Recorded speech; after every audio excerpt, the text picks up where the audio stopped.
আমরা অনেকদিন ধরেই খুব কনফিউজড ছিলাম এবং বিশেষ করে ডক্টর ইউনূসের চ্যালারা যেভাবে বলছিল স্যারের ৫ বছর, ১০ বছর এমনকি ৫০ বছর ক্ষমতায় থাকা উচিত। কিন্তু তারপরে তিনি যখন নির্বাচনের তারিখ ঘোষণা করলেন, তখন কনফিউশন হলো যে নির্বাচন কি আদৌ হবে কিনা?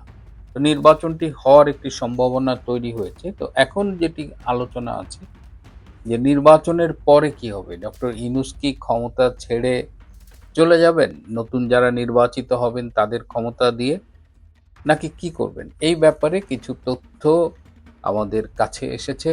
আজকে সেটা নিয়ে আলাপ করব। তবে তার আগে এই গতকাল বেসিক্যালি এবং আজকে সারাদিন কয়েকটা ভিডিও ক্লিপ দেখলাম এবং কয়েকটা ফটো কার্ড দেখলাম।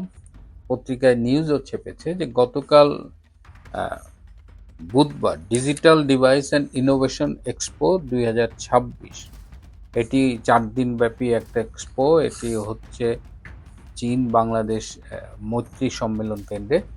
তো গতকাল প্রধান উপদেষ্টা ডক্টর ইউনূস সেই এক্সপোটা উদ্বোধন করেছেন। সেই এক্সপোতে তিনি কি বলেছেন আপনারা হয়তো শুনেছেন। কিছু কথা আমার কাছে খুব আপত্তিকর মনে হচ্ছে। তা একটা ছোট্ট ক্লিপ একটু শোনাই। বাংলাদেশ একটা বিষয়ে পৃথিবীর চ্যাম্পিয়ন এখন। আপনাদের সবার জানা আছে হয়তো, তবু আমি আবার বলবো, পৃথিবীর চ্যাম্পিয়ন কিসে? জালিয়াতি। বহু দেশ আমাদের পাসপোর্ট গ্রহণ করে না, ভিসা জাল, পাসপোর্ট জাল। আপনারা নিশ্চয় পত্রিকায় দেখেছেন আমেরিকান ভিসা জাল। এটা একটা জালিয়াতের কারখানা বানাইছে আমরা। এই যে উনি বললেন যে জালিয়াতিতে বাংলাদেশ পৃথিবীর সেরা কি বিশ্ব চ্যাম্পিয়ন বলা যায়। তা আমি আগেই বলেছিলাম যে যাবার আগে ডক্টর ইউনূস বাংলাদেশটাকে একেবারে ধ্বংসের কিনারে নিয়ে গেছেন এবং এখন কফিনে পেরেক ঠুকতেছেন। এই যে বললেন যে বাংলাদেশ জালিয়াতিতে বিশ্ব সেরা বা পৃথিবীতে চ্যাম্পিয়ন, এইটা বলার মধ্য দিয়ে বাংলাদেশের কি চরম সর্বনাশটা করলেন। কেন বাংলাদেশকে তিনি জালিয়াতিতে চ্যাম্পিয়ন বলছেন? বলছেন বাংলাদেশের পাসপোর্ট জাল হয়, বাংলাদেশের বিভিন্ন দেশের যে ভিসা এমনকি আমেরিকান ভিসাও জাল হয়। এইটা কি সত্যি? এই যে অ্যালিগেশনটা উনি দিলেন, বাংলাদেশে একসময় গলাকাটা পাসপোর্টের কথা আমরা শুনেছি, সেটা ৮০-র দশকে, ৯০-এর দশকে কিছুটা শুনেছি। কিন্তু এখন যে ডিজিটাল পাসপোর্টগুলো হচ্ছে একদম সেই মানে একদম অত্যাধুনিক, ওর ভেতরে চিপস থাকে। তো এই পাসপোর্টগুলো কি গণহারে জাল হওয়ার সুযোগ আছে বা আদৌ হয়? এরকম হয়তো কালে ভদ্রে একটা হইতে পারে, সেরকম দুই একটা জাল পাসপোর্ট কিন্তু উন্নত বিশ্বের দেশেও হয়, কিন্তু সেটা তো উদাহরণ হইতে পারে না। কিন্তু ডক্টর ইউনূস এমনভাবে বললেন যে যারা বাংলাদেশে সবুজ পাসপোর্ট ক্যারি করে তারা অধিকাংশই জাল পাসপোর্ট ক্যারি করে। উনি পুরা জাতিকে জালিয়াতির কাঠগড়ায় দাঁড় করালেন। কিন্তু উনি কি? উনি যখন ছোট ছিলেন, কিশোর বেলায়, তখন পত্রিকায় বিভিন্ন কুইজ টুইজ ধাঁধা দেওয়া হতো এবং সেগুলোর যারা উত্তর দিত তাদের জন্য পুরস্কার দেওয়া হতো। উনি করতো কি? তখন পত্রিকায় চিঠি লিখত যে আমি অমুক, আমি সলেমান, আমার ঠিকানা চেঞ্জ হয়েছে, আমি পুরস্কার পাইছি, আপনি আমার এই ঠিকানায় পুরস্কারটা পাঠান বলে নিজের ঠিকানা দিত। মানে অন্যের পুরস্কারটা জালিয়াতি করে তিনি নিজে নিয়ে নিতেন। এটা তিনি ছোটবেলা থেকেই করছেন। এই গল্পটা কিন্তু আমরা বলছি না, এটা উনি নিজের বইয়ে নিজেই লিখেছেন। তো যার শৈশবের শুরু, কৈশোরের শুরুতেই জালিয়াতি, এবং তারপরে দেখেন এই যে ১৭ মাস হলো যে জোর করে যে অবৈধভাবে প্রধান উপদেষ্টা হয়েছে, এই প্রধান উপদেষ্টা হয়ে কি জালিয়াতি করেছে।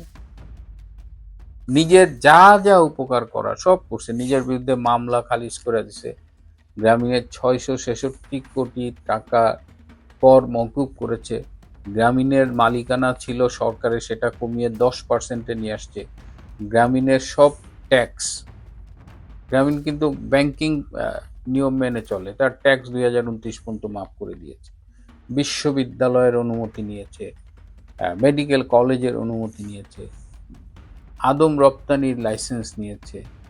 কি নেয় নাই আমি একটা লিস্ট করছি, মানে জালিয়াতির চরম সে নিজে করেছে এবং সে নিজে একটা জালিয়াত, সে মনে করে তার মতো বাংলাদেশে সবাই জালিয়াত। এবং এই 17 মাসে বাংলাদেশকে একজন আজকে বলতেছিল যে শেখ হাসিনা বাংলাদেশটাকে সিঙ্গাপুর বানাবে এই চেষ্টা করছিল, তিনি এসে বললেন যে না, সিঙ্গাপুর না, আমরা আমেরিকা হব। তো সবাই দেশবাসী ওনার প্লেনে উঠলো, উনি আমেরিকা যাওয়ার কথা বলে উনি পাকিস্তানে সবাই নামাই দিলেন।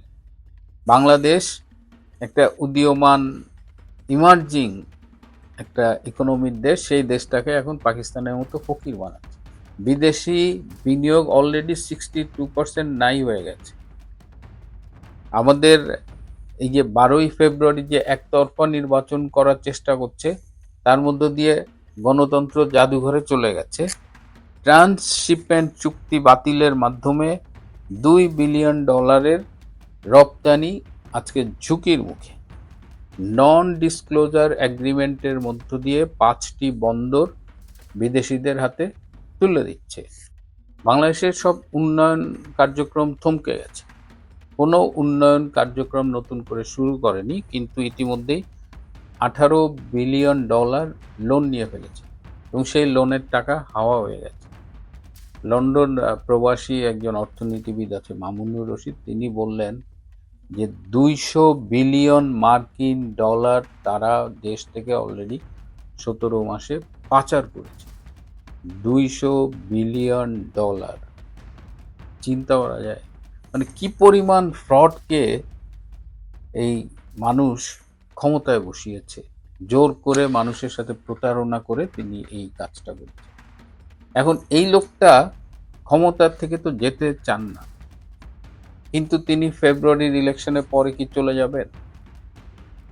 এইটার আমরা যখন ডিগ ডাউন করছিলাম তখন তার ব্যক্তি বিশেষ সহকারী প্রফেসর আলী রিয়াজ, সংবিধান বিশেষজ্ঞ না হয়েও সংবিধান সংস্কার কমিটিতে ছিলেন, লিড দিয়েছেন, আবার জাতীয় ঐকমত্য কমিশনের সহসভাপতি ছিলেন, ডক্টর ইউনূস সেটার সভাপতি ছিলেন। তো এখন আলী রিয়াজ একটা স্টেটমেন্ট দিয়েছেন, সেটা হলো যে 12ই ফেব্রুয়ারি নির্বাচনের পরে যারা নির্বাচিত হবেন তারা প্রথম 6 মাস গণপরিষদ সদস্য থাকবেন। সাধারণত কি হয়, ইলেকশন হয়, এমপি হয়, তারা শপথ নেয়, সরকার গঠন করে, একজন প্রধানমন্ত্রী হয়, মন্ত্রী পরিষদ হয়, বিরোধী দল হয়। এখানে সেটা হবে না, তখন যারা ইলেক্টেড হবে তারা গণপরিষদ সদস্য হবে। এই গণপরিষদ সদস্যদের কাজ হবে তখন এই জুলাই সনদের আলোকে সংবিধান সংশোধন করা, সংবিধান সংশোধন করে তখন সংবিধানের নিম্নকক্ষ যারা নির্বাচিত হলেন এবং এই আনুপাতিক ভোটের হারে উচ্চ কক্ষ গঠিত হবে এবং তখন তারা যাই সিদ্ধান্ত নিক সংবিধান সংশোধন সহ সেটা উচ্চ কক্ষে অ্যাপ্রুভ হইতে হবে, তারপর সেটা রাষ্ট্রপতির কাছে যাবে। এবং এখন এই আনুপাতিক হারে যেটা নেপালে হয়েছে, দেখা গেল ছোট ছোট পার্টি বা জামাত টামাত যারা বিরোধী দলে থাকে এরা উচ্চ কক্ষে এমন একটা সংখ্যা পায় যে তারা তখন পুরো সংসদটাই অস্থিতিশীল হয়ে যায়। সরকার একটা বিল পাশ করাতে যাচ্ছে, সেটা হচ্ছে না, তো একটা ক্যাওটিক সিচুয়েশনের মধ্যে হবে। তো এই 6 মাস ডক্টর ইউনূস কি ক্ষমতা ফেব্রুয়ারির ইলেকশনের পরে চলে যাবে? এই 6 মাস গণপরিষদ হলে ক্ষমতা কাদের হাতে থাকবে? এই 6 মাস ডক্টর ইউনূস তার উপদেষ্টা পরিষদ নিয়ে ক্ষমতায় থাকবে, তার মানে আগস্ট পর্যন্ত সে ক্ষমতা চালায় যাবে। তারপরে আবার নতুন কোনো ষড়যন্ত্র আসে কি না সেটা আমরা বলতে পারছি না, কিন্তু অগস্ট পর্যন্ত যে সে ক্ষমতায় থাকতে চাচ্ছে, অগস্টের আগে যে সে ক্ষমতা ছাড়বে না, এটা মোটামুটি তার দিক থেকে নিশ্চিত হয়ে গেছে। এবং তার কিছু যে কোর উপদেষ্টা পরিষদ আছে তারা মোটামুটি এই ষড়যন্ত্রটা করেছে এবং এটাই আলী রিয়াজ মার্কেটে ছেড়েছে।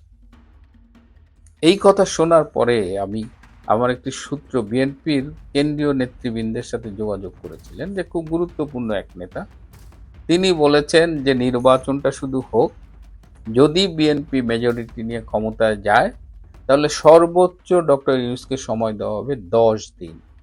এই 10 দিনের মধ্যে তিনি ক্ষমতা হস্তান্তর করে চলে যাবে সসম্মানে। যদি সেটা না করে টালটু বাল্টু করে তাহলে তাকে পিছনে লাথি দিয়ে খেদানো হবে। তাহলে দেখা যাক নির্বাচনে কারা জয়লাভ করে, এবং যে কারণে ডক্টর ইউনূস বা আরো যারা আছে ষড়যন্ত্র করছে তারা কিন্তু বিএনপি যাতে ক্ষমতায় না আসতে পারে এই চেষ্টাটা করছে, সেটা নিয়ে আমি পরে কথা বলব। তাহলে ডক্টর ইউনূসের এই ষড়যন্ত্রের ব্যাপারে দেশবাসীকে সতর্ক থাকতে হবে। এই ঠাউট বাটপার পুরো জাতিকে বিশ্বের কাছে ছোট করতেছে। আরো অনেক আপত্তিকর কথা বলেছে সরকারি যারা সরকারি চাকরি করেন তাদের 5 বছরের বেশি চাকরি করা উচিত না, তাতে নাকি সৃজনশীলতা কমে যায়, 10 বছর পর পর নতুন করে শুরু করতে হয়। তো ডক্টর ইউনূস, আপনি গ্রামীণ ব্যাংকের এমডি কত বছর ছিলেন এবং আপনার অবসরের বয়স ছিল 65। আপনি তো 70 বছরে এইটা ছাড়তে চাননি, এবং এই পদ না ছাড়ার জন্য আপনি হাইকোর্ট পর্যন্ত ফাইট করেছেন। আপনি গ্রামীণ ব্যাংকের একটা এমডি পদ ছাড়তে পারেন নাই, আর আপনি নসিহত দিচ্ছেন যে সরকারের চাকরি কারো 5 বছরের বেশি করা উচিত না। এটা কি আমেরিকা? আপনারই একা ইনোভেটিভনেস আছে, সৃজনশীলতা আছে, আর কারো কিছু নাই। আমেরিকার সঙ্গে যে আমাদের যে ট্রেড এগ্রিমেন্ট মানে যেটা আটকে আছে, সেটাতে ভারতবর্ষের একটাই মুশকিল হয়েছিল, সেটা হচ্ছে গার্মেন্টস। যে গার্মেন্টস আমাদের মানে আমেরিকায় রপ্তানি হতো, সেই গার্মেন্টসটা আমাদের বন্ধ হয়ে থাকায় এই গার্মেন্টস শিল্প নিয়ে ভারতবর্ষ কিন্তু খুব মানে চিন্তিত ছিল, যার জন্য তারা বিকল্প বাজার খুঁজছিল। এখন সেক্ষেত্রে রাশিয়া বলে দিয়েছিল যে আমাদের এখানে তোমাদের যা গার্মেন্টস আছে সমস্ত কিছু পাঠিয়ে দিও। কিন্তু একটা দেশের উপরে তো আর নির্ভর করা যায় না, বিভিন্ন দেশ দরকার হয়। তার মধ্যে আমেরিকা একটা বড় খরিদ্দার ছিল। আমেরিকার মতো খরিদ্দার যদি এখানে আটকে যায়, সেখানে তার দ্বিতীয় একটা বাজার খুঁজতে হবে। কারণ গার্মেন্টসের একটা বড় সমস্যা হচ্ছে ইউরোপিয়ান এবং আমেরিকানদের যে হাইট আছে, যে তার লম্বা চওড়া যাদের দেহ, সেই অনুযায়ী গার্মেন্টসগুলো তৈরি হয়। সেগুলো চীনে দিলেও কাজ হবে না, জাপানে দিলেও কাজ হবে না, রাশিয়ায় কিছু হয়ে যাবে। কিন্তু রাশিয়ার যে মানে উচ্চতা এবং আমেরিকানদের যে উচ্চতা, সেই উচ্চতায় খানিকটা এদিক ওদিক হয়ে থাকে। ফলে গার্মেন্টস পুরোটা হয়তো সাইজে রাশিয়ানদের কাছে কিছুটা ফিট হচ্ছে না। সেক্ষেত্রে ইন্ডিয়ার সামনে একটা বড় চ্যালেঞ্জ হয়ে দাঁড়িয়েছিল যে বিকল্প বাজার যখন খুঁজতে আরম্ভ করলো, খুঁজতে খুঁজতে ইউরোপিয়ান ইউনিয়ন এগিয়ে এলো।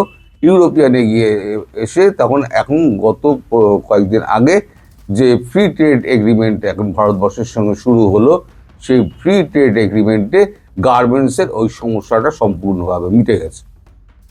এখন 0% ট্যারিফে ভারতবর্ষ 2026 মার্চের মধ্যে যে এগ্রিমেন্ট হয়ে যাচ্ছে, তাতে 2026 মধ্যে ভারতবর্ষ এই গার্মেন্টস পুরো এখন মানে এতে ইউরোপিয়ান ইউনিয়নের যতগুলো দেশ আছে সব দেশে পাঠাতে পারবে। 0% ট্যারিফ, কোনো কারো ট্যারিফের ব্যাপার নেই। এখন এই যে আমাদের সমস্যার সমাধান তো হলো, কিন্তু সমস্যা একটা বাড়লো একটা দেশে, সেটা হচ্ছে আমাদের পার্শ্ববর্তী রাষ্ট্র বাংলাদেশে। বাংলাদেশের সমস্যা কি? বাংলাদেশের সমস্যা হচ্ছে বাংলাদেশ পুরোপুরি পরনির্ভরশীল। যেমন তুলা আমরা দিতাম, সে তুলা রপ্তানি প্রায় বন্ধ হয়ে যাবে এরপর, কারণ আমাদের নিজেদেরই এবার তুলো লাগবে। দ্বিতীয় হচ্ছে সেখানে কলকারখানাগুলো বন্ধ হচ্ছে, এই ঝামেলা টামেলার জন্য একে একে সব জ্বালিয়ে পুড়িয়ে দিয়েছে। তৃতীয়ত হচ্ছে আমাদের এখান থেকে বিদ্যুৎ কমানো শুরু হয়ে গেছে, তার ফল আপনারা দেখতে পাচ্ছেন এখন লোডশেডিং শুরু হয়ে গেছে এই সময় থেকেই, আর ভবিষ্যতে আরও হবে। আর বিদ্যুৎ বন্ধ করবে বলেই সমস্ত যত সরকারি কর্মচারী ছিল তাদেরকে ধীরে ধীরে সরকার ফিরিয়ে এনেছে। আদানিও বিদ্যুৎ কমিয়ে দিয়েছে এবং একটা হুমকি দিয়েছে যে বিদ্যুতের বিল যদি পুরো না মেটানো হয় তাহলে পরে আমরা বিদ্যুৎ পুরোপুরি কেটে দেবো। এখন বাংলাদেশের হাতে সেই অর্থ নেই যে পুরোপুরি $800 মিলিয়ন একেবারে আদানির ফিরিয়ে দেবে। তৃতীয় হচ্ছে যে সুতো, ভারতীয় সুতো যদি না যায় তাহলে পরে মুশকিল আছে, মানে গার্মেন্টস শিল্প চালানোই মুশকিল আছে। এবং চতুর্থ হচ্ছে ট্যারিফ। ইউরোপিয়ান ইউনিয়নে কতটা ট্যারিফ আছে না আছে আমি জানি না। এখন ভারতীয় শিল্পের যদি হয়, ওখানে এন্ট্রি হয়ে যায়, আর বাংলাদেশের সঙ্গে এখন ভারতের যা সম্পর্ক চলছে, তাহলে পরে ইউরোপিয়ান ইউনিয়ন এখন কিন্তু বাংলাদেশকে জায়গা দেবে না, কারণ ভারতের সঙ্গে তার সম্পর্ক ভালো করার চেষ্টা করবে। সেক্ষেত্রে বাংলাদেশের সঙ্গে চুক্তি করলেই ইউরোপের সঙ্গে ভারতের একটা সমস্যা দেখা দিতে পারে। ইউরোপ সেদিকে পা বাড়াবে না, যেহেতু আমেরিকা রয়েছে। কারণ এই যত কিছু হচ্ছে, ধরুন মানে ধন্যবাদটা কিন্তু ডোনাল্ড ট্রাম্পকে দিতে হবে। ডোনাল্ড ট্রাম্প যদি এটা না করতেন, তাহলে পরে ইউরোপিয়ান ইউনিয়নও নিজেদের চিনতে পারতো না কি প্রকৃত বন্ধু কে শত্রু, আর আমরাও বিকল্প বাজারটা খুঁজে পেতাম না। এটা পুরোটাই ধন্যবাদ দেবেন একেবারে, মানে আমাদের দেশবাসীকে বলছি, পুরোটাই ধন্যবাদ দেবেন আমাদের ট্রাম্প বাবুকে, মালিককে। মালিক যদি এটা না করতো, তাহলে পরে চোখ খুলতো না। এখন এই যে গার্মেন্টস যে শিল্পগুলো বাংলাদেশে রয়েছে, সেই শিল্পগুলো ওরা তো একটা হুমকি, আমি শুনেছি ওরা হুমকি দিয়েছে যে 1 ফেব্রুয়ারি থেকে তারা সমস্ত শিল্পগুলো বন্ধ করে দেবে, কারণ তারা আর চালাতে পারছে না। একদিকে তো শিল্পের 12টা বেজে গেছে, গার্মেন্টস শিল্পের 12টা বেজে গেছে, যে 40 বিলিয়ন মতো ডলার তাদের এক্সপোর্ট হতো। আমি বলছি না একেবারে মরে যাবে, সে কথা আমি বলছি না, তারা নিশ্চয়ই কিছুটা বেঁচে থাকবে। কিন্তু যদি বিদ্যুৎ না যায়, যদি তুলো না যায়, যদি সুতো হিসেবে কিছু না যায়, তাহলে পরে, আর যদি ফ্যাক্টরি না থাকে, তাহলে পরে এই শিল্পটা চলবে কি করে? সেক্ষেত্রে কিন্তু বাংলাদেশের মানে গার্মেন্ট শিল্পের যেটা একমাত্র মানে রুজি রোজগারের জায়গা ছিল, বড় রুজি রোজগারের জায়গা ছিল, সেটা কিন্তু মানে ধ্বংস হতে পারে। এবার যদি ভারতবর্ষের একটা ওই যে আপনার পণ্য সরবরাহ নিয়ে একটা ঝামেলার ভেতরে চলছে, এইটা একটা যদি ফয়সালা হয়ে যায়, তাহলে পণ্য সরবরাহটা যদি বন্ধ হয়ে যায়, বিদ্যুৎ যদি বন্ধ হয়ে যায়, গার্মেন্ট শিল্প যদি বন্ধ হয়ে যায়, তাহলে বাংলাদেশ একেবারে মানে চারদিক দিয়ে কিন্তু মারা পড়ে যাবে। তার মধ্যে রয়েছে মানে আভ্যন্তরীণ যে যত ঝামেলা রয়েছে, যেমন হচ্ছে আপনার এই আপনার কি বলে নির্বাচন নিয়ে ঝামেলা। কালকে একটা জায়গায় কোথায় জামাত এবং বিএনপির মধ্যে ব্যাপক সংঘর্ষ হয়েছে এবং 200 জনের ওপরে নাকি আহত হয়েছে। আমি বলেছি নির্বাচন যত এগিয়ে আসবে, তত কিন্তু ঝামেলা বাড়বে এবং হতাহতের সম্ভাবনা বাড়বে এবং একটা রক্তক্ষয়ী অবস্থা তৈরি হবে। সেটা কিন্তু বহু আগে থেকে বলে যাচ্ছি, তার আলামত এখন থেকেই আপনারা পাচ্ছেন। ফলে বাংলাদেশের চারদিকে যে একেবারে অন্ধকার, সেটা কিন্তু বাংলাদেশ সরকার, ইউনূস সরকার কিন্তু খুব ভালো মতো বুঝতে পারছে। কিন্তু এই শত্রুতা যেটা হলো, সেটা কিন্তু তার জন্য বাংলাদেশ কিন্তু ভারতবর্ষকে কোনো রকম দোষ দিতে পারবে না। এটা পুরো পায়ে পা লাগিয়ে আগ বাড়িয়ে এই ঝগড়াটা করেছে। যেমন আমেরিকা ইউরোপিয়ান ইউনিয়নকে দোষ দিতে পারবে না ভারতবর্ষের সঙ্গে এফটিএ ফ্রি ট্রেড এগ্রিমেন্ট করার জন্য, যেমন ইউরোপিয়ান ইউনিয়নকে দোষ দিতে পারবে না, তেমনি বাংলাদেশও ভারতবর্ষকে দোষ দিতে পারবে না। এখন সেক্ষেত্রে বাংলাদেশের ভাগ্যে কিন্তু অন্ধকার আরও ঘনীভূত হচ্ছে। এবার যদি এর মধ্যে যদি খাদ্যপণ্য আর বিদ্যুৎটা যদি বন্ধ হয়ে যায়, আর ব্যবসা যদি বন্ধ হয়ে যায়, তাহলে পরে রইলটা কি? এবার আপনারা বলুন বাংলাদেশের রইলটা কি? এবার আপনারা হয়তো স্বীকার কি অস্বীকার করবেন আমি জানি না, কিন্তু এই যে এফটিএ হয়েছে এবং 0% ট্যারিফে এফটিএটা হয়েছে গার্মেন্ট শিল্পের ওপরেতে ভারতবর্ষের সঙ্গে, সেখানে বাংলাদেশের কপালে যে একটা কষ্টের একটা মানে এই দেখা যাচ্ছে, মানে মানে কি বলবো, একটা কষ্টের আভাস দেখা যাচ্ছে, সেটা কিন্তু বাংলাদেশের মানুষ কিন্তু খুব ভালো মতো বুঝতে পারছেন। এবং গার্মেন্টসের যে সমস্ত মানে পরিচালক যারা রয়েছেন, তারা আগে থেকেই বুঝে গেছেন, বুঝে গিয়েই তারা বলেছে যে 1 ফেব্রুয়ারি থেকে আমরা সমস্ত শিল্প আর চালাতে পারবো না, আমরা বন্ধ করে দেবো। এবার তাহলে সরকার কি করবে? এবার সরকার ঠিক করুক। এবং যদি শিল্পগুলো বন্ধ হয়ে যায়, তাহলে আমাদের যে সমস্ত বেসরকারি যে সমস্ত কর্মী ওখানে সিইও ফিইও পর্যায়ে রয়েছে, যারা কোম্পানি চালায়, তারা ওখান থেকে ফিরে চলে আসবে। এখানে যে সমস্ত কোম্পানিগুলো কাজ করছে, তাদের এখানে জয়েন করবে, তারা নিশ্চয়ই ভেতরে যোগাযোগ করছে। যখনই যোগাযোগ তাদের কমপ্লিট হয়ে যাবে, তারা ওখান থেকে ফিরে চলে আসবে।